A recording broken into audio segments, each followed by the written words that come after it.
오늘 베드로전서 5장 6절부터 11절까지 말씀으로 하나님의 말씀 전합니다.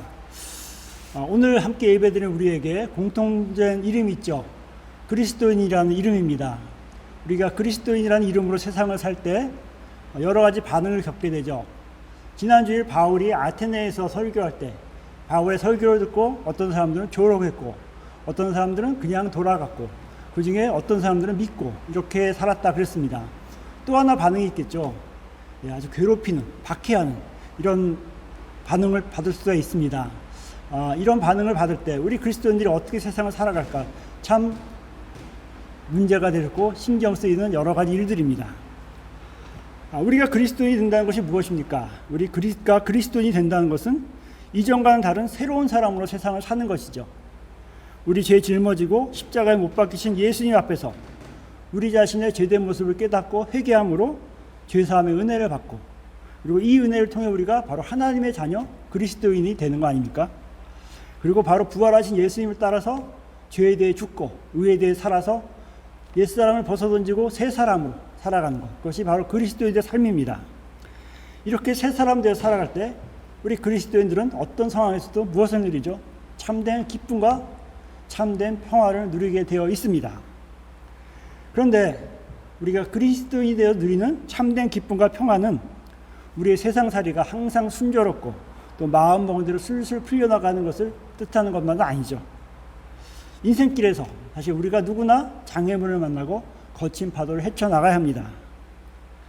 올해 지금 창궐하고 있는 코비드-19 같은 바이러스나 여러 가지 치명적인 질환으로 고통을 당하기도 하고 또는 경제적인 어려움으로 고생을 하기도 합니다. 이런 어려움들은 누구나 당하는 것이죠. 그런데 그리스도인은 그리스도인이 됨으로써 그리스도인으로 살아감으로써 당하는 고난이 있다는 것입니다. 바로 우리의 신앙을 지키기 위해 그리고 바로 새 생명의 삶을 살기 위해 세상 속에서 거짓되고 불의한 세상과 때로는 불편한 관계가 되고 때로는 어려움을 당하는 고난, 바로 그러한 고난을 우리 그리스도인이 겪는다는 것입니다. 예수님의 제자인 사도 베드로가 기록한 오늘의 본문 베드로 전서는 당시 그리스도인 중에서 고난 중에 있는 신자들에게 바로 박해를 극복할 수 있도록 격려하고 위로하기 위해서 기록됐습니다. 초대교회 시대 그리스도인들은 예수님을 믿는다라는 단 한 가지 이유만으로 엄청난 고통을 당했습니다. 잘 아시다시피 황제를 숭배하지 않는다고 해서 그리스도인들을 원형 경기장으로 끌고 가서 맹수들의 먹잇감이 되게 하기도 했습니다. 또 그리스도인들의 모임을 하도 막다 보니까 그리스도인들은 밤늦게 집에서 모이거나 아니면 카타콤 같은 지하 묘지에 모여서 예배를 드리기도 했습니다. 베드로는 근데 오늘 본문에서 성도들에게 이러한 핍박을 이기고 바로 고난을 견디라고 격려하면서 하나님 나라 소망을 갖고 있는 우리 그리스도인들이 구체적으로 어떻게 세상을 살아야 될까 그것을 얘기하고 있습니다. 물론 2000년 전 이야기이지만 오늘날 이 시대에도 바로 해당되는 말씀이죠. 물론 우리가 사는 이 시대, 우리가 사는 이 나라는 2000년 전 같은 그런 박해는 없죠. 그러나 눈에 보이지 않는 유혹과 시련은 분명히 있습니다. 그리고 또한 같은 시대지만 지구촌 다른 지역에서는 2000년 전에 받았던 고난과 못지않은 박해를 받고 있는 그리스도인들이 아직도 있습니다. 그러므로 사도 베드로의 가르침은 이 시대에도 여전히 우리에게 유효합니다. 우리 오늘은 베드로의 가르침을 보면서 우리 그리스도인들이 시대 속에서 어떻게 승리하며 살아갈지 함께 살펴보기 원합니다. 그리스도인으로 당하는 여러 가지 고난, 이 고난에서 승리하려면 먼저 오늘 본문 말씀에서는 겸손하라 라고 말합니다. 겸손하라. 6절에 이렇게 되어 있죠. 그러므로 하나님의 능하신 손 아래에서 겸손하라. 때가 되면 너희를 높이시리라. 하나님의 전능하신 손 아래에서 겸손한 것, 이것이 바로 승리의 비결입니다. 고난이 닥칠 때 우선 우리는 자신을 돌아봐야 됩니다. 자신을 돌아보고 겸손하게 하나님 앞에 엎드려야 됩니다. 사실 우리는 고난당할 때 원망의 마음이 이렇게 나오기 쉽죠. 하나님께 은근히 원망하는 마음을 가집니다. 왜 하필이면 나에게 이런 고난을 주셨습니까? 라고 원망하기도 쉽습니다. 또한 때로는 나 자신의 의로움이 지나쳐서 다른 사람을 원망하고 다른 환경들을 원망하기가 쉽습니다. 나는 옳게 살았는데 당신 때문에, 여러분들 때문에, 이 사람들 때문에 내가 이렇게 고난을 당한 것이 아닌가 라고 원망을 하기도 합니다. 이러한 태도는 어떨까요? 점점 더 고난의 수렁에 빠져들 수밖에 없는 상황이 되고 마는 것입니다. 사실 사탄은 우리에게 무서운 모습으로만 오지 않습니다. 때로는 빛나는 천사의 모습을 하고 오기도 합니다. 그리고 또한 사람들을 넘어지게 하기 위해서 우리의 자존심을 이렇게 자극해서 교만이라는 잡초를 우리의 마음밭에 뿌리기도 합니다. 그래서 처음에는 겸손하던 성도도 자꾸 이 마음에 심어진 이 교만이라는 잡초가 자라나게 되면 어떻게 될까요? 겸손을 잃어버리고 교만함에 빠져서 고난이 닥쳤을 때 무너지게 되고 있습니다. 그래서 베드로는 오늘 말씀에서 현재 받는 어려운 고난 가운데서도 겸손할 때, 바로 장차 그리스도의 때가 오면 거룩한 자리에 영광스럽게 참여하는 상이 있을 것이라고 분명히 말씀합니다. 겸손함, 정말 중요한 말씀이죠. 그래서 이런 얘기가 있습니다. 초대교회 시대에 성자 중에 어거스틴이라는 성자가 있습니다. 이 성자에게 제자들이 하루는 찾아와서 물었다고 합니다. 스승님, 그리스도인들에게 가장 기본이 되는 덕이 무엇일까요? 사랑입니까? 아니면 믿음입니까? 감사입니까? 충성입니까? 아니면 그 위에 다른 어떤 것입니까? 그러니까 어거스틴이 대답했다고 합니다. 겸손이다. 그러니까 제자들이 다시 묻습니다. 그럼 겸손의 첫 번째는, 두 번째는 뭡니까? 사랑입니까? 감사입니까? 충성입니까? 물어봤어요. 그러니까 어거스틴이 또 이렇게 대답했다고 합니다. 둘째도 겸손이고 셋째도 겸손이다. 무슨 말이겠습니까? 겸손이 없는 사랑, 겸손이 없는 감사, 겸손이 없는 충성은 정말 아무것도 아니라는 것입니다. 사랑이 없으면 아무것도 아니다. 그 말보다 더 중요한 겸손이 없으면 아무것도 아니다. 바로 그 말이란 것입니다. 겸손은 무엇입니까? 우리가 바로 하나님 앞에서 나를 낮추는 것입니다. 나를 내려놓는 것입니다. 그래서 겸손하고 남을 존중하며 고개를 숙일 수 있는 사람이 될 때, 바로 그때 하나님이 우리를 높여주십니다. 야고보서 4장에 이런 말씀이 있죠. 주 앞에서 낮추라. 그리하면 주께서 너희를 높이시리라. 예수님께서 십자가에서 승리한 비결이 어디에 있습니까? 십자가에서 온통 능력을 다 보여주셨기 때문에 승리했습니까? 아니죠. 바로 자기를 온전히 낮추어 죽기까지 복종하신 그 겸손함에 바로 십자가 승리의 비결이 있었던 것입니다. 우리가 정말 하나님의 자녀답게 겸손한 성도가 될 때 고난을 이기는 성도가 될 수 있을 것입니다. 모두 그러한 성도가 되어 고난을 이기는 성도가 되기를 바랍니다. 다음으로 그리스도인으로 당하는 고난에서 승리하려면 우리의 마음의 염려를 다 주께 맡겨야 합니다.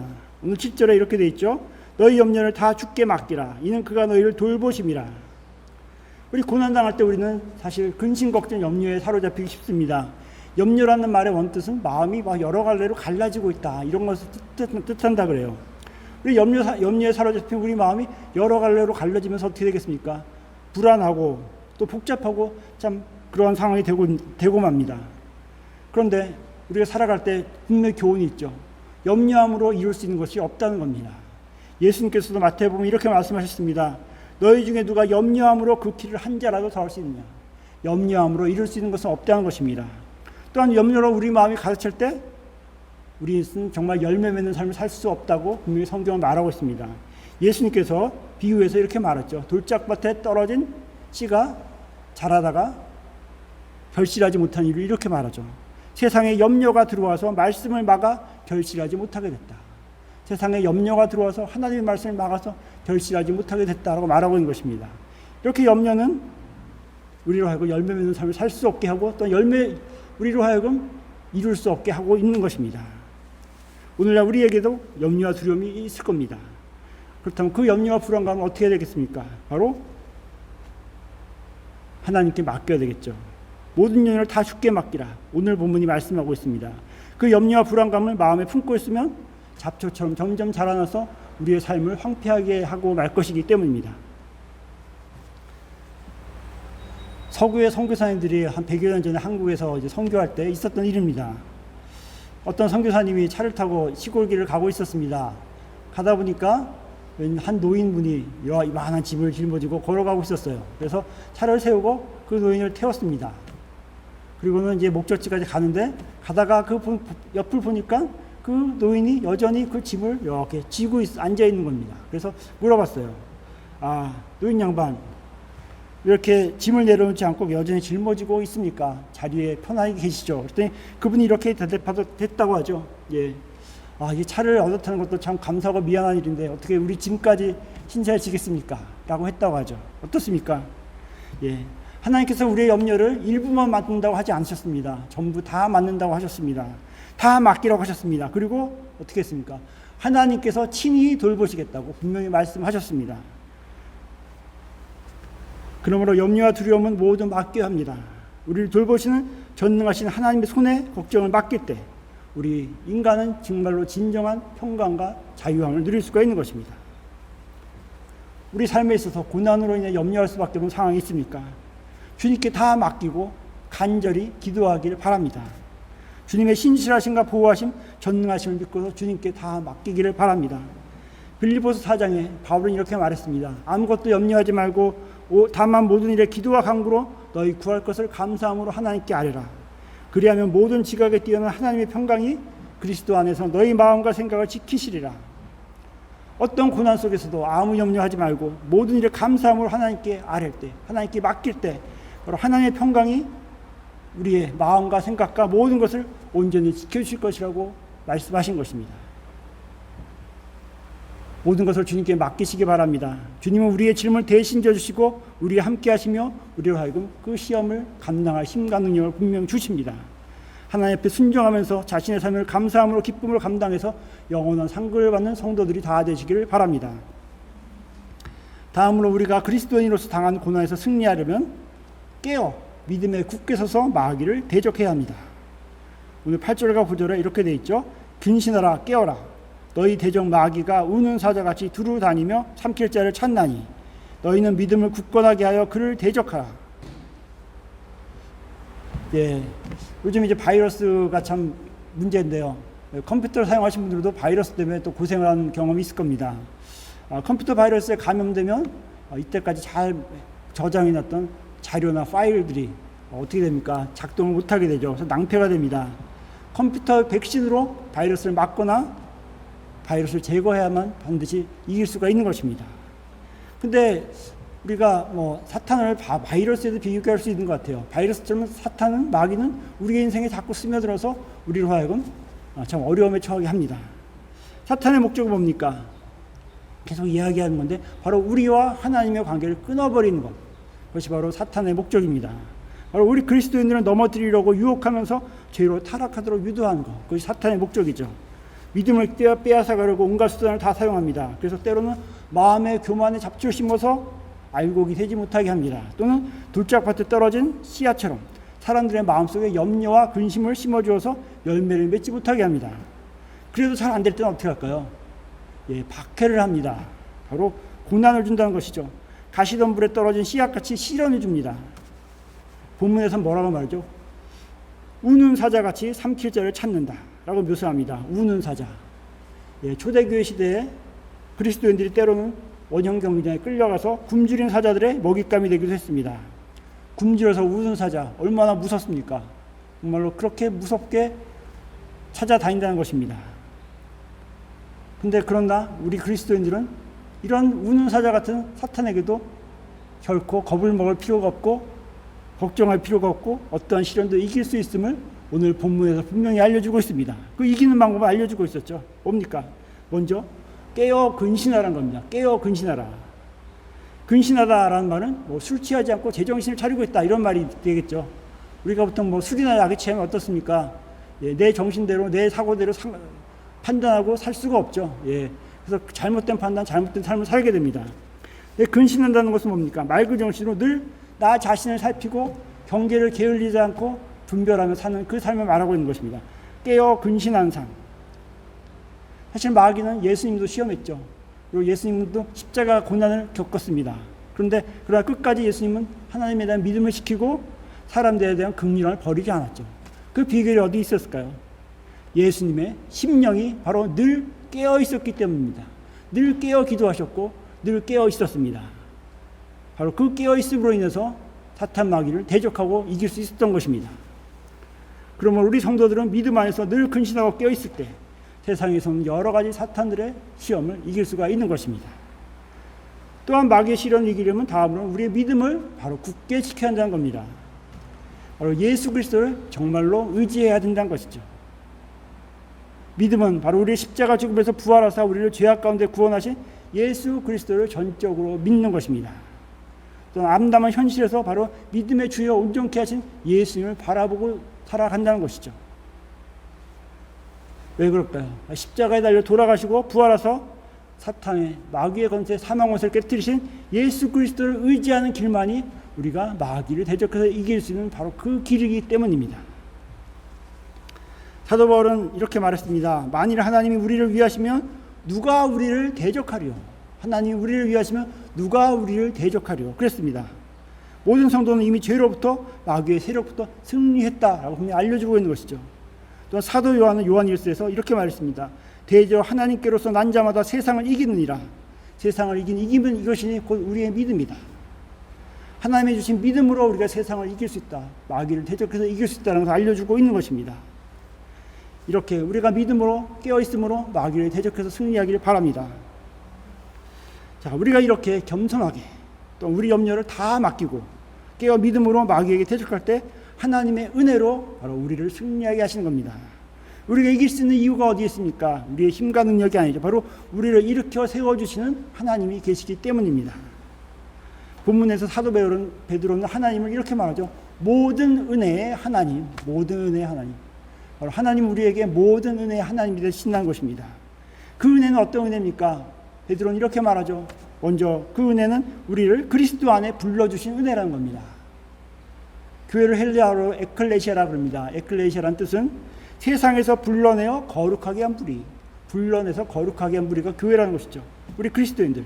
바로 하나님 바로 우리들을 이 죄악 세상에서 불러내 주셨고 바로 오늘 이 자리에 함께 예배드리게 하셨습니다. 바로 주님은 바로 너희가 나를 택한 것처럼 내가 너희를 택했다 분명히 말씀하셨죠. 바로 그렇게 우리를 선택하시고 불러주신 하나님입니다. 하나님 각 시대마다 백성들을 불러주셨습니다. 오늘날은 바로 우리들을 주님 앞으로 불러주신 것입니다. 바로 그러한 주님의 품 안에 들어갈 수 있을 때 비로소 평안이 있고 만족이 있으며 우리 삶에 영생이 있고 구원이 있는 것입니다. 우리를 위해 이 땅에 오신 하나님의 아들 예수님께서 우리 죄 대신해서 십자가 지시고 우리 죄를 분명히 대속해 주셨습니다. 그 보배 피 흘려서 우리 죄를 씻어 주셨습니다. 그리고 부활하사 우리에게 분명히 새 생명을 주셨습니다.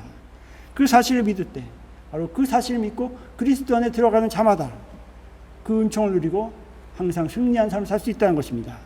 우리를 주 안에서 품어주신 그 은혜를 힘입어 늘 승리한 성도가 되기를 바랍니다. 다음으로 하나님의 은혜는 잠시 고난 후에 우리를 온전하게 하시는 은혜입니다. 주 예수님을 믿고 난 뒤에도 우리에게 어려움이 있고 고난에 처할 수가 있음을 분명히 말씀드렸습니다. 그러나 그 고난은 분명히 영원하지가 않다는 겁니다. 참고 견디면 지나갑니다. 게다가 그 고난의 과정 중에도 하나님은 우리를 떠나지 않고 함께 하신다는 겁니다. 하나님께서 한 번 택하신 백성들을 반드시 끝까지 붙잡아 주십니다. 눈먼 자의 손을 잡아주시고 아픈 자의 손을 잡아주시던 그 손으로 우리의 손을 잡아주시고 우리의 삶을 인도해 주신다는 것입니다.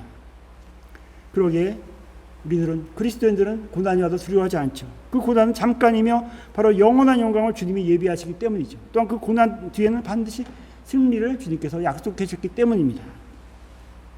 그러므로 그리스도인으로서 겪는 고난, 세상 속에서 어떤 고난을 겪더라도 두려워하지 마시기 바랍니다. 바로 고난 가운데서 주님이 나와 함께 하시고 이 잠깐의 고난을 통하여서 더욱 나를 성숙하게 하시고 더욱더 나를 강건하게 하시기 때문입니다. 다음으로 하나님의 은혜는 바로 하나님의 영원한 영광에 들어가게 하는 은혜입니다. 결론이죠. 하나님의 영광에 들어가게 하는 은혜. 세상 사람들은 이 땅에서 영원한 것을 찾아서 헤매다가 생을 마칩니다. 그러나 성경은 분명히 우리에게 하나님께서 영원한 나라를 우리에게 약속해 주셨다고 말씀하고 있습니다. 우리는 이 세상을 지나서 영원한 영광의 나라를 향해서 가는 나그네의 삶을 이 세상에서 살고 있음을 우리에게 알려주고 있는 것입니다. 빌립보서 3장에 이렇게 말했죠. 우리의 시민권은 바로 저 하늘에 있다. 바로 그 말씀이죠. 우리의 시민권이 이 땅에 있는 것이 아니라 바로 저 하늘에 있다는 것을 분명히 말하고 있습니다. 세상에서의 부귀영화가 대단해 보이지만 결국 인간은 빈손으로 가야 되는 존재입니다. 오직 영원한 것은 저 하늘나라에 있습니다. 그 나라에 가는 그 은혜를 우리에게 주신 것, 그것이 바로 하나님의 그 은혜인 것입니다. 이처럼 하나님의 은혜는 말로 형용할 수 없습니다. 모든 하나님의 은혜라고 말할 수밖에 없겠죠. 바로 죄악 세상에서 우리를 불러내어 그리스도 안에 들어가게 하신 그 은혜, 또한 고난 가운데 함께 하시고 고난을 통해서 우리를 온전하게 하신 은혜, 그리고 영원한 영광에 들어가게 하신 그 은혜입니다. 우리 모두에게 이런 하나님의 은혜가 넘치기를 소망합니다. 영어 속담에 no pain, no gain이란 말이 있습니다. 비슷한 말인지 모르겠지만 우리 십자가 없이는 면류관이 없습니다. 그리스도의 고난의 십자가가 없는 구원이 없다는 겁니다. 신앙을 지키며 살 때 당하는 고난, 어려움 결코 낙심해서는 안 됩니다. 하나님께서 우리가 감당할 수 없는 시험을 주시지 않습니다. 시험을 당할 때 그 시험을 감당할 수 있는 힘을 반드시 주십니다. 그러므로 우리 삶의 모든 것을 정말 다 주님께 맡기시는 믿음의 사람이 되기 바랍니다. 주님은 바로 우리의 짐을 대신 다 져주시고 우리와 함께 하시면서 감당할 힘과 능력을 주실 것입니다. 하나님 앞에 순종하며 하나님의 삶을 감사함으로 영원한 상급받는 성도가 모두 되시기를 바랍니다. 무엇보다도 깨어서 굳세게 믿음으로 우리를 시험하는 죄악 세력에 맞서 싸워 승리하는 성도가 모두 되기를 바랍니다. 또 특별히 우리를 부르시고 잠시 고난을 온전하게 하시고 영광의 나라에 들어가게 하신 하나님의 은혜에 감사하면서 믿음으로 굳게 서기를 바랍니다. 또한 그 하나님의 크신 은혜를 나누면서 믿음의 형제자매들 간에 사랑으로 서로 무난하고 항상 서로를 위해 기도하는 우리 낙원교회 성도들이 모두 되시기를 주님의 이름으로 축원합니다. 기도드리겠습니다. 하나님 아버지, 우리를 사랑하사 하나님의 자녀 삼으시고 주님의 몸된 교회 이루게 함을 감사드립니다. 우리를 불러주시고 믿음 주셔서 세상 속에서 주님의 영광 나라 바라보고 살게 하심을 또한 감사드립니다. 그 은혜에 감사하여 겸손하게 순종하며 모든 염려를 다 주님께 맡기고 주님의 돌보심을 받는 믿음의 사람들이 되게 하여 주시옵소서. 굳센 믿음과 깨어있는 삶으로 세상 속에서 죄악 세력에 늘 승리하는 우리 성도들 모두 되게 하여 주시옵소서. 예수님의 이름으로 기도드립니다. 아멘. 다시 찬송가 382장 1절과 2절 함께 찬양하겠습니다.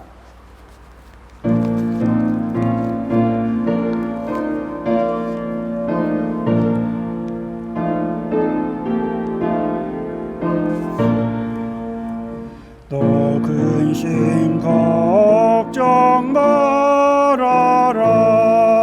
주 너를 지키리. 주 날개 밑을 거하라. 주 너를 지키리. 주 너를 지키리. 아무 때나 어디서나 주 너를 지키리. 늘 지켜주시리.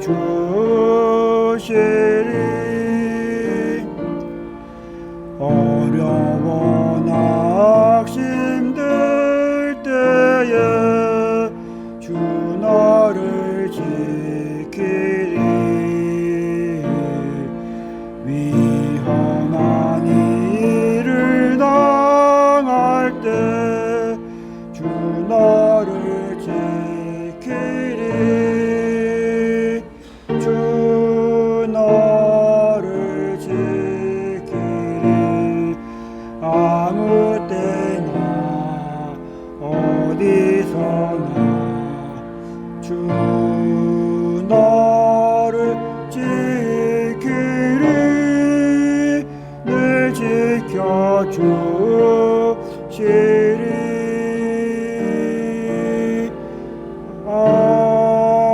아멘.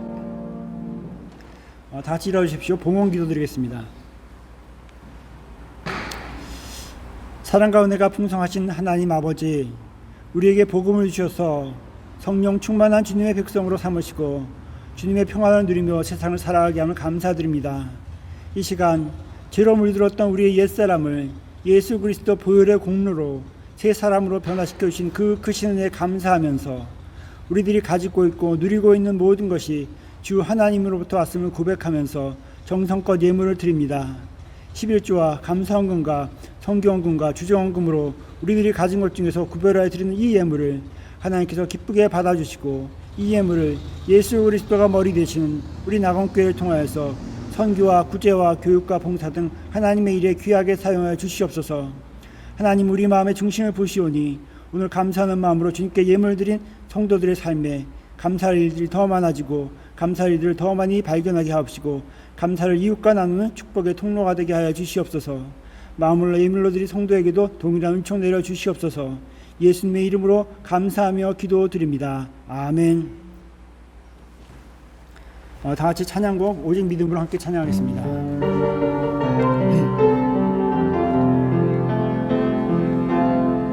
세상은 들리고 사람들은 변하여도 나는 주를 섬기리. 주님의 사랑은 영원히 변하지 않네. 나는 주를 신뢰. 오직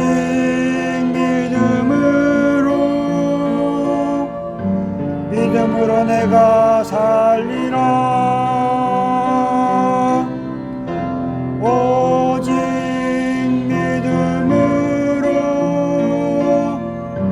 믿음으로 내가 살리라. 지금은 우리를 죄에서 구원하신 주 예수 그리스도의 은혜와 하나님 아버지의 무한하신 사랑과 성령님의 감화 감동 인도 교통하심이 우리를 돌보시는 주님께 모든 염려를 다 맡기고 원망이 아닌 감사와 겸손함으로 늘 믿음으로 깨어 승리하며 살기 원하는 사랑하는 성도들의 머리 위에 이제로부터 영원까지 함께 하시기를 간절히 축원하옵나이다. 아멘.